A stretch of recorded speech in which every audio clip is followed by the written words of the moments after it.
Okay, this is Turbocharger video lesson 1, kind of the intro to turbocharging. So turbochargers are air pumps driven by exhaust gas that would otherwise be wasted energy. So what that means is, we talked earlier on in engines about thermal efficiency of diesel engines being somewhere around 38%, whereas gasoline engines is closer to 24%. So one of the ways diesel is more thermal efficient, meaning it uses more of the fuel to drive the vehicle and waste less of it out of the exhaust, is through the use of turbochargers. We've been using them longer, so here's a little bit about how that works. The gases coming out of the exhaust manifold leaving the engine are still expanding. We don't get that all used up in the cylinder. So that heat energy and expansion going through the manifold before it goes out the exhaust to the muffler to the tailpipe and all that comes past what's called a turbine wheel. So this turbine wheel gets spun very fast by the exhaust pressures and flow coming out. So there's a shaft in the middle, and on the other end of the turbo we have the turbine, which is kind of where the turbo comes from. So this turbine takes air that's being flown into the engine and pressurizes it, so it uses that exhaust to pressurize the air in the intake manifold to make the engine more efficient. If I can squeeze more air into the cylinder, the engine produces more power, it's more fuel efficient, and produces less emissions. So when more air is added to the cylinder, a diesel engine can produce more power by adding more fuel. So it's that whole, you can add fuel, but if you don't have enough air to burn that fuel, you're not going to get more power, you're going to get wasted fuel. So a turbocharger compresses the air and packs more oxygen basically into the cylinder to support combustion so that we can burn more fuel. Consequently, we'll have higher cylinder pressures created, resulting in more torque. So turbochargers use heat energy that would normally be wasted, like we said, and put it back into energy by putting more air into the engine so that it can be more efficient. Okay. So this exhaust wheel over here, like we said, the turbine is driven by the exhaust gas coming out, which pressurizes the air intake above atmospheric pressure. So that's the big thing about a turbocharger. We get above atmospheric pressure putting air into the cylinder so we can pack it in tighter. So the earliest application of turbochargers were during World War I and World War II. So we kind of got into the aviation part of fighting wars. And it was pretty clear that whoever had the faster airplane had a bigger advantage, and airplanes were kind of problematic early on because as you get higher altitude, the air gets less dense, there's less oxygen, so the airplane would slow down because it couldn't get enough air to burn and go fast. So turbochargers were designed by a guy named Alfred Bucci. And it was an aviation thing, and then of course later on they started adapting them to different engines, but it was a way to make the airplanes fly faster. And you'll hear people talk about that's supercharged. Supercharged just means that the air in the intake manifold is higher than atmospheric pressure, so it's supercharged. So some people get all this, oh, that's a blower, it's supercharged, or that's a turbo, it's supercharged. Both of those are supercharged engines. It's just they're achieved in a different way.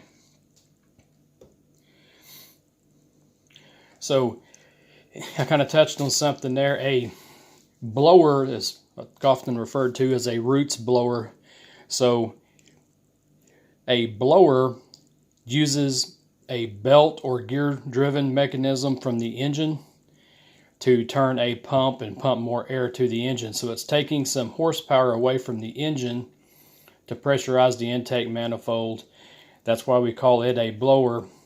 And a turbocharger uses exhaust gases going past a turbine to turn this compressor wheel on what's often referred to as the cold side. So you'll see on this one they've painted it to kind of illustrate that, but the intake manifold side is the cold side.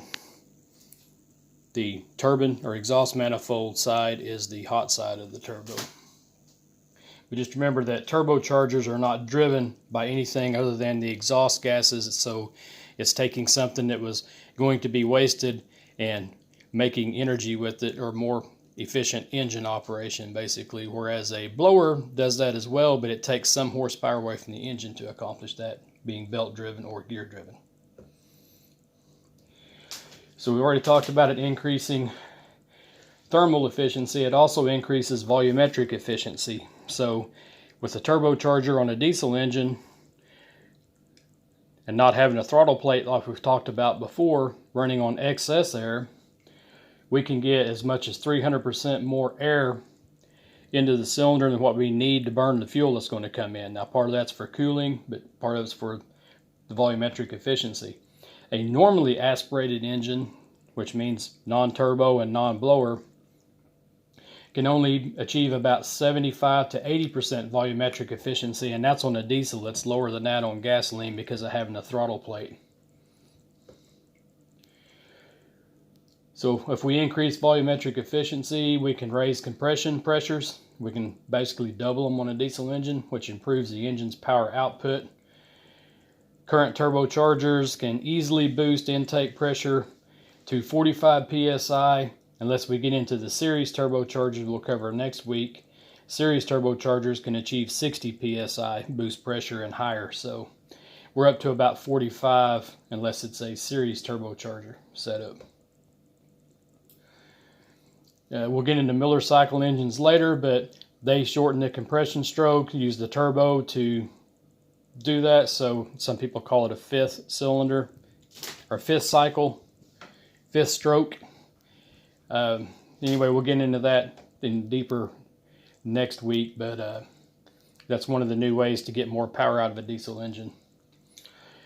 Spark ignited or gasoline engines suffer a detonation if we try to increase our compression pressures very high, because remember, we're drawing a air fuel mixture into the cylinder on a spark ignited engine, whereas on a diesel engine it's just air, and then we inject the fuel straight into the cylinder when we're ready for it to ignite. So that's kind of the difference in the two, and how we can be more thermal efficient, because we can get our cylinder pressures higher without having to worry about detonation. That's why you're starting to see gasoline engines try to steal a lot of our technology in the diesel industry by going to some direct injection applications where that they're trying to do like diesel and spray the fuel directly into the cylinder instead of into the intake manifold.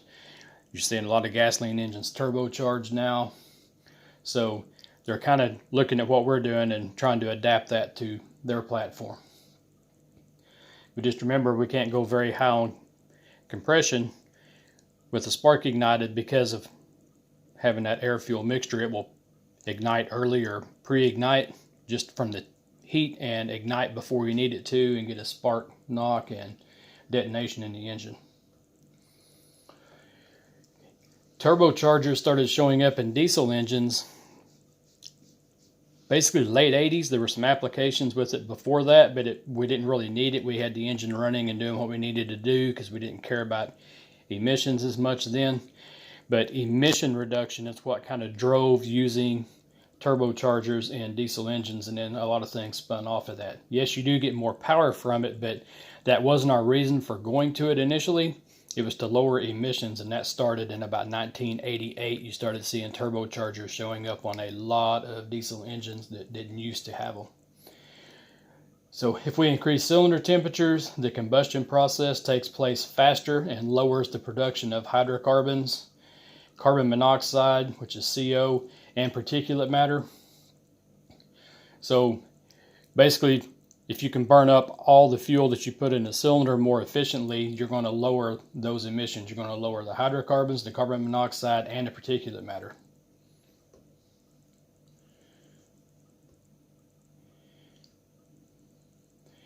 You will also reduce NOx with the use of a turbocharger because the excess air lowers some of the heat in the components, and NOx is also lowered as well by the use of a turbocharger. So that's the 4 emissions that you lower by using a turbocharger.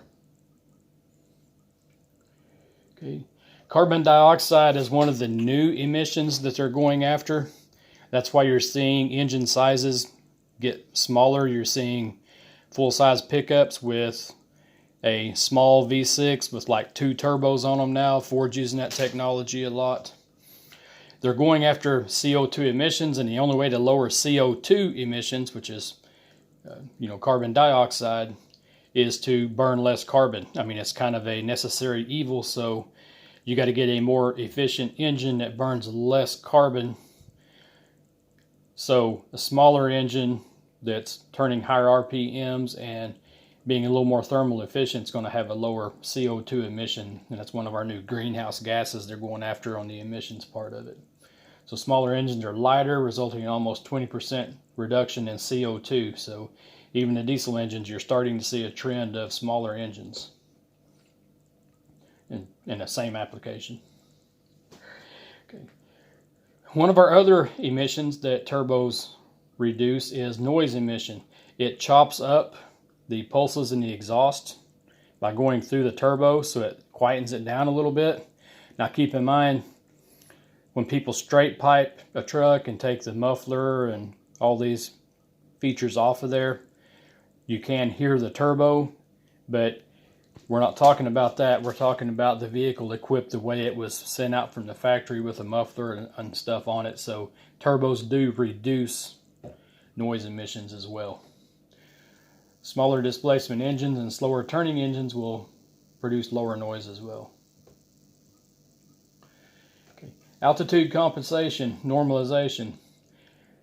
Naturally aspirated engines, so non-supercharged, typically lose 3% of power for every 1,000 feet of altitude increase. Turbocharger effectiveness increases as altitude increases, so the turbo becomes bigger help as you get in higher altitudes. So engines act normal when equipped with the turbocharger. At higher altitudes, you don't see a difference. So a naturally aspirated engine, if you get in a really high altitude like up in the mountains, your vehicle doesn't run as well because the air is thinner. So with the air thinner, there's less oxygen in it. So you've heard people say that if you go to Denver, Colorado to play a football game, it takes a couple of days for you to get used to the thinner air. Or, if you're going to go jogging in the mountains or hiking, it takes you a while to get used to that because the air is thinner and has less oxygen. So on an engine, a turbocharger can kind of compensate for that, where we don't have the fall off like that. Okay. But we also got to watch with a turbocharger, because at those higher altitudes the air gets thinner, so it's less dense, so the turbocharger can spin faster. So we have electronic engine boost sensors and determines the speed of the turbo as well with the speed sensor. And to keep from slinging the turbocharger apart from it turning too fast at high altitudes, we will reduce fuel to prevent damage to the turbo. Okay, we're going to end there. We'll pick up a video slide 2 next.